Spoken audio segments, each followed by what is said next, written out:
नमस्कार, जोहार। झारखंड में आपका स्वागत। मैं राहुल ओझा आपके साथ। राज्य में एक बार फिर से केंद्रीय जांच एजेंसी ईडी की दबिश दिख रही है। इस बार पुलिस अधिकारी ईडी के रडार पर हैं। तुपुदाना ओपी प्रभारी मीरा सिंह के आवास पर ईडी ने छापा मारा है और आवास पर कागजातों को खंगाल रही है। सूत्रों से मिली जानकारी के मुताबिक मीरा सिंह सत्ताधारी दल के एक नेता की काफी करीबी बताई जाती हैं। अधिक जानकारी दे रहे हैं रांची संवाददाता ओम प्रकाश।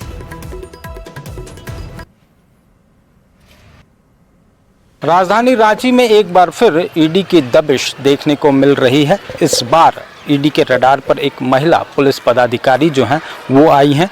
बता दें कि मीरा सिंह जो कि वर्तमान में टीपुदाना ओपी प्रभारी हैं, उनके आवास पर इस वक्त ईडी की टीम पहुंची और तमाम चीज़ों को खंगाला जा रहा है। अब देखना होगा कि इस तमाम जो रेड है उसके बाद क्या कुछ चीज़ें जो हैं वो सामने आती हैं और किस तरह से आने वाले दिनों में इस केस में आगे ईडी की टीम बढ़ पाती है। बता दें कि मीरा सिंह जब खूंटी महिला थाना प्रभारी थे उस वक्त भी उन पर आरोप लगे थे और एसीबी के द्वारा उन्हें रंगे हाथ रिश्वत लेते हुए गिरफ्तार किया गया था। रांची से न्यूज़ 18 के लिए ओम प्रकाश। रांची से बड़ी खबर है, जहां ईडी की छापेमारी में कैश मिलने की खबर है। कारोबारी मोहित लाल नाथ के ठिकाने पर छापेमारी ये ईडी ने की है। मीरा सिंह मोहित का व्हाट्सएप चैट भी टीम को मिला है। चैट में पैसे के लेन देन का डिटेल्स भी मिला है। मीरा सिंह मोहित के ठिकाने पर छापा ईडी की टीम की जारी है और इस बीच एक व्हाट्सएप चैट जिससे कई जानकारियां इकट्ठी करने की कोशिश टीम ने की है। चतरा से बड़ी खबर है, जहां तेज रफ्तार कूल वाहन का कहर देखने को मिला है। बुजुर्ग को हाईवा गाड़ी रौंद कर फरार हो गया। हादसे में घायल बुजुर्ग की हालत गंभीर बताई जा रही है। टंडवा के तेलियाडी गांव की घटना सामने आई है। टंडवा सिमरिया मेन रोड पर लोगों ने हंगामा भी किया। लोगों ने कोयले की ट्रांसपोर्टिंग को रोक दिया। तो ये तस्वीर और ये खबर सामने आई है, जहां बुजुर्ग को हाईवा गाड़ी रौंद कर फरार हो गया। हादसे में घायल बुजुर्ग की हालत गंभीर बताई जा रही है। जमशेदपुर में बिष्टुपुर पुलिस ने ब्राउन शुगर गिरोह का खुलासा किया है। गिरोह में शामिल एक महिला के साथ ही 5 लोगों को गिरफ्तार किया गया है।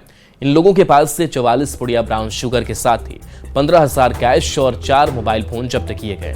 पुलिस के मुताबिक ये गिरोह शहरी इलाके में ब्राउन शुगर बेचने का काम करता था। गिरोह में शामिल दूसरे अपराधियों की तलाश में पुलिस की टीम छापेमारी कर रही है। डीएसपी ने नशे के कारोबार में शामिल लोगों को कड़ी चेतावनी भी दी है।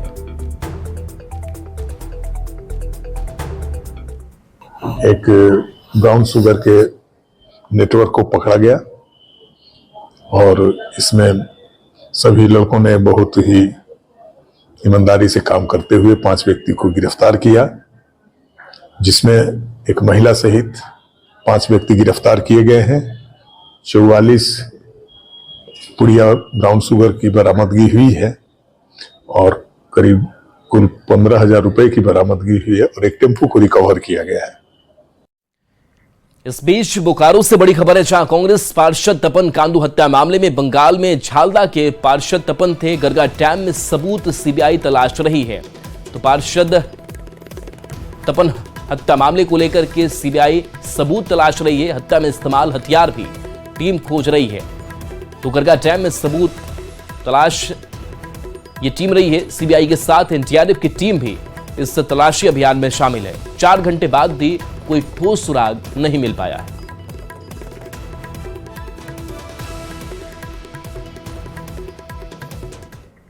खबर जमशेदपुर से है, जहां टाटानगर रेलवे स्टेशन पर ट्रेन से उतरने के दौरान एक महिला रेल यात्री ट्रेन और पटरी के बीच में गिर गई। इस दौरान मौके पर मौजूद आरपीएफ जवान रिंकू मंडल ने उसकी जान बचाई, जो तस्वीर आपको दिखा रहे हैं। पूरी घटना सीसीटीवी कैमरे में कैद हुई है। टाटानगर स्टेशन के प्लेटफॉर्म नंबर 4 पर चलती ट्रेन से एक महिला उतर रही थी। इसी दौरान संतुलन बिगड़ने से एक महिला ट्रेन और प्लेटफॉर्म के बीच आ जाती है। इसी बीच महिला जवान ने उसे सुरक्षित बाहर निकाला। हादसे की शिकार महिला जमशेदपुर के बारीडीह की रहने वाली बताई जा रही है।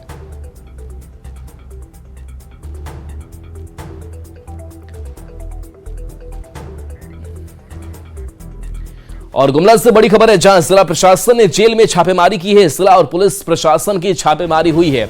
सभी वार्ड और रसोई घर की भी तलाशी ली गई है। एसडीओ ने अभियान का नेतृत्व किया।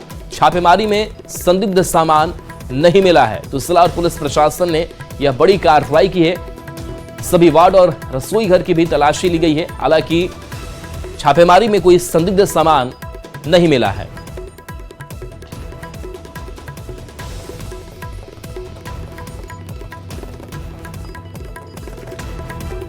तो गुमला से खबर है, जहां जिला प्रशासन ने जेल में छापेमारी की।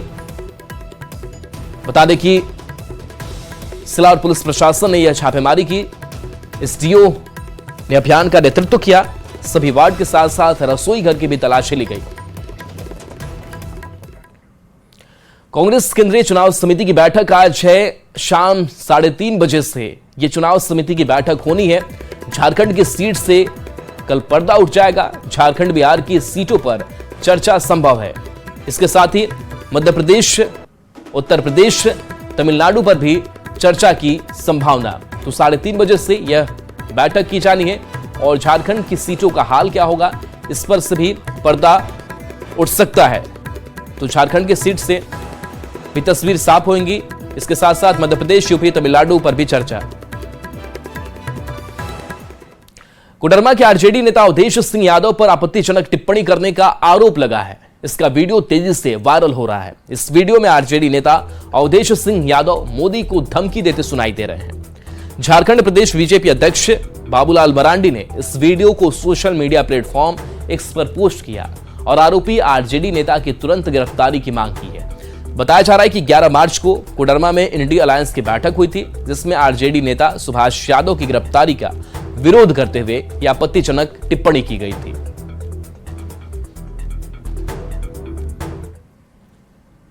देश के किसान अपने अधिकार के लिए लड़ रहे हैं, उन पर गोली चलाया जा रहा है और हम अगर मोदी के खोपड़ी में गोली मार दे तो इसको गलत कहा जाएगा क्या?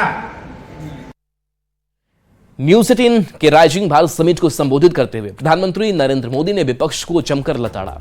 उन्होंने कहा कि विपक्ष के नेता उन्हें बार बार भला बुरा कह रहे हैं। उन्हें 104वीं बार गाली दी गई। उन्हें औरंगजेब कहा गया। साथ ही गोली से खोपड़ी उड़ाने की बात कही गई। हमारे जो विरोधी हैं वो भी नए कीर्तिमान बना रहे हैं। आज ही उन्होंने मोदी को 104वीं गाली दी है। औरंगजेब कहकर नवाजा गया है। मोदी की खोपड़ी उड़ाने का ऐलान किया गया है। इन सब पॉजिटिव नेगेटिव बातों के बीच दुनिया का सबसे बड़ा इलेक्शन जारी है। मोदी पर आपत्तिजनक टिप्पणी करने के आरोपी आरजेडी नेता अवधेश सिंह यादव ने अब यूटर्न ले लिया है। उन्होंने कहा है कि उनकी बातों को तोड़ मरोड़ कर पेश किया गया। उन्होंने कभी भी पीएम मोदी पर कोई आपत्तिजनक टिप्पणी नहीं की है। वहीं बीजेपी ने आरोपी आरजेडी नेता पर कड़ी कार्रवाई करने की मांग की है।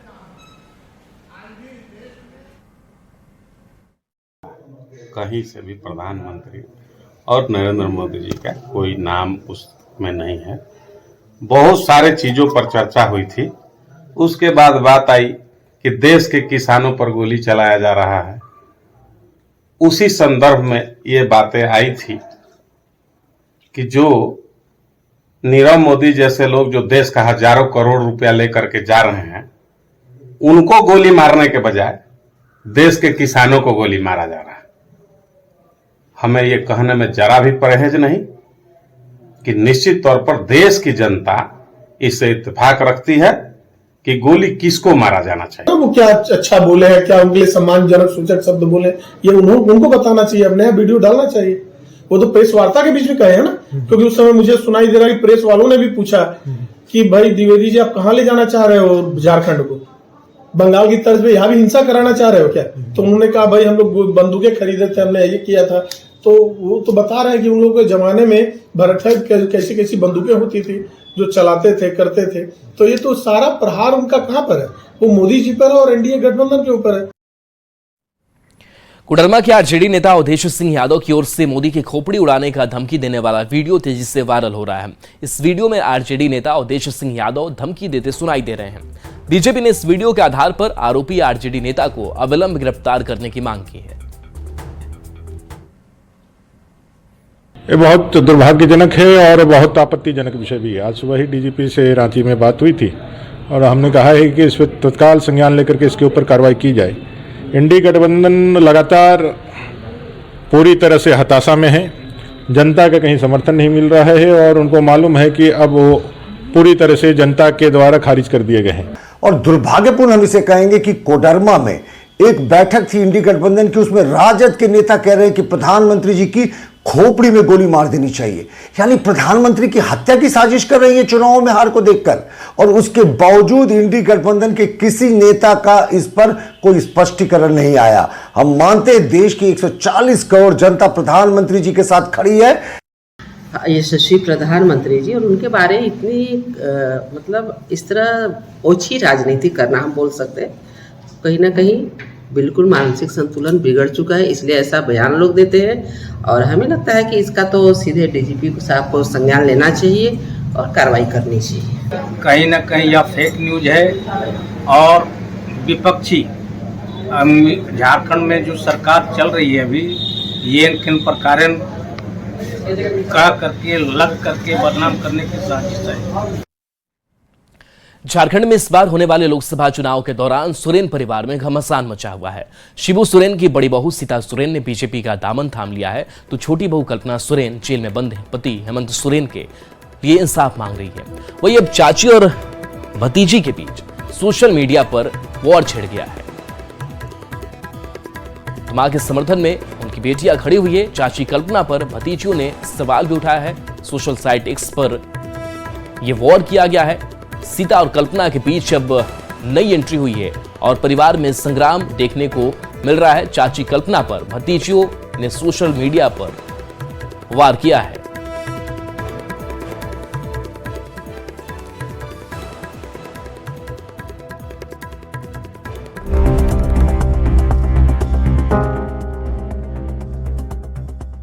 झारखंड की राजनीति में सबसे पुराने परिवार का नाम है सोरेन परिवार, और परिवार की तरफ से राजनीति में आने वाली सबसे नई बहू हैं कल्पना सोरेन।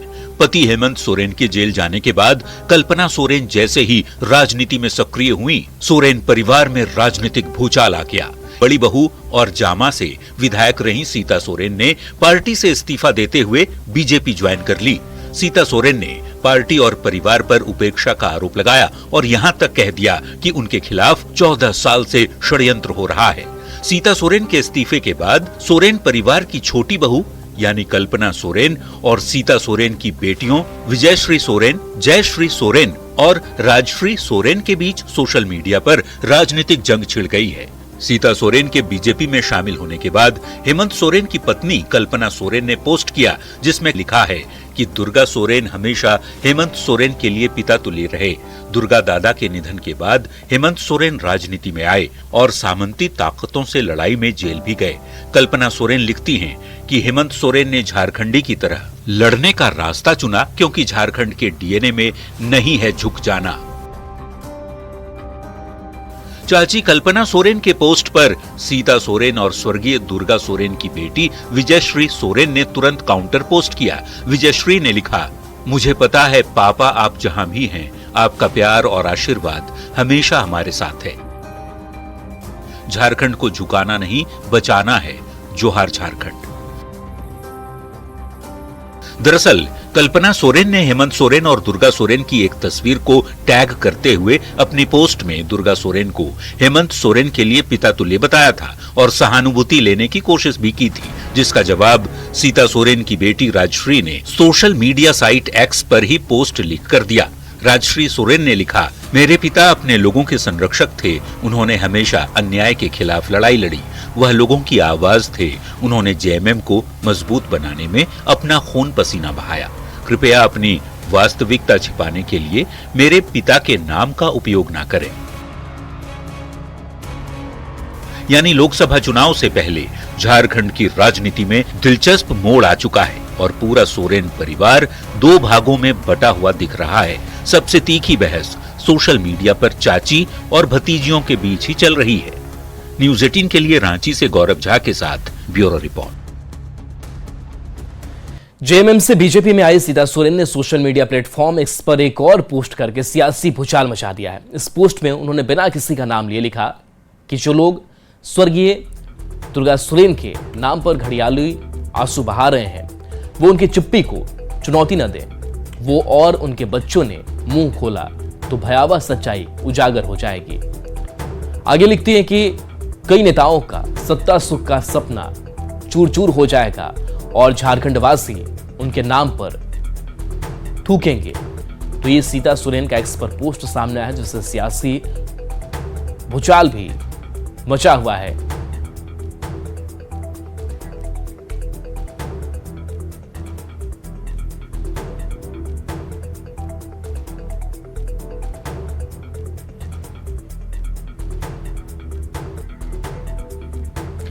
झारखंड में अगले कुछ दिनों में बीजेपी के कुछ और बड़े नेता इंडिया अलायंस में शामिल हो सकते हैं, ये दावा किया है जेएमएम केंद्रीय महासचिव विनोद पांडे ने। उन्होंने कहा कि बीजेपी विधायक जेपी पटेल के कांग्रेस में शामिल होने से गठबंधन को मजबूती मिलेगी। उन्होंने ये भी दावा किया कि बीजेपी के अंदर लोग खुद को असहज महसूस कर रहे हैं।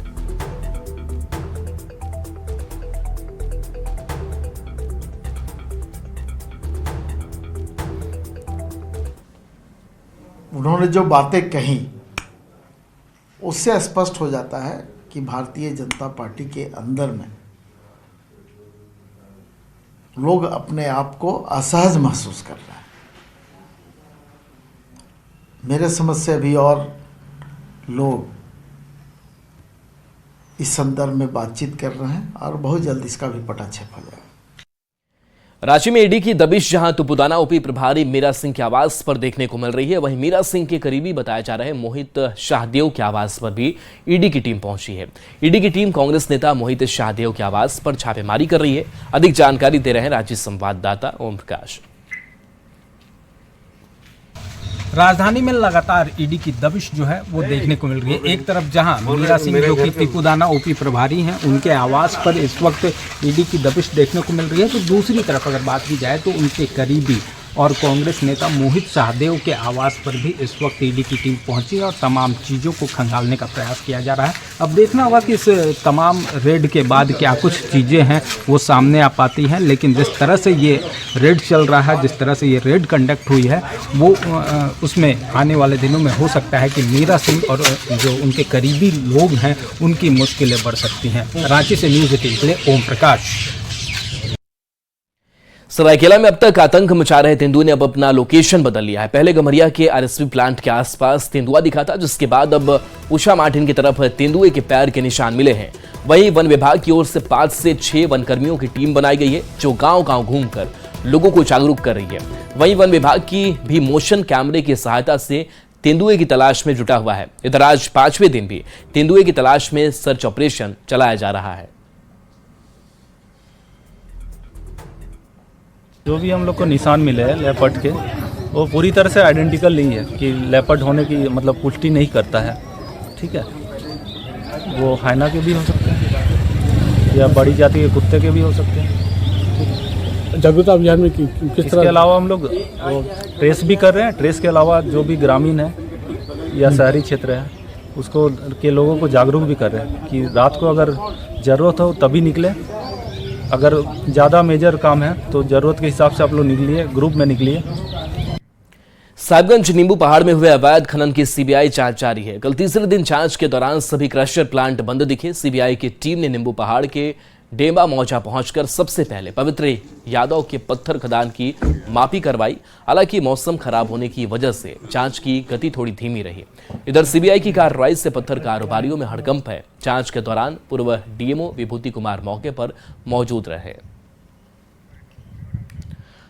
और इस बीच रांची से बड़ी खबर है, जहां बिल्डर नीरज सहाय ने खुद को गोली मार ली है। आनन फानन में उन्हें अस्पताल ले जाया गया। डुरंडा थाना क्षेत्र का यह पूरा मामला सामने आया है। मौके पर पुलिस की टीम पहुंची है। घटना की वजह क्या है फिलहाल साफ नहीं है। मौके पर ही मौत होने की भी जानकारी मिली है।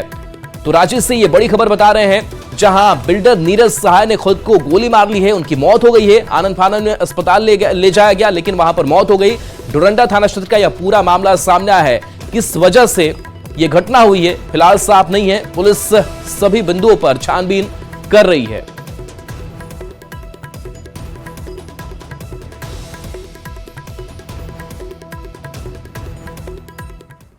रामगढ़ में बरकाकाना सांकी मेसरा रांची रेल रूट पर सिद्धवार, हेहल और दाड़ीदाग में स्टेशन बनने का लाभ लोगों को नहीं मिल पा रहा है।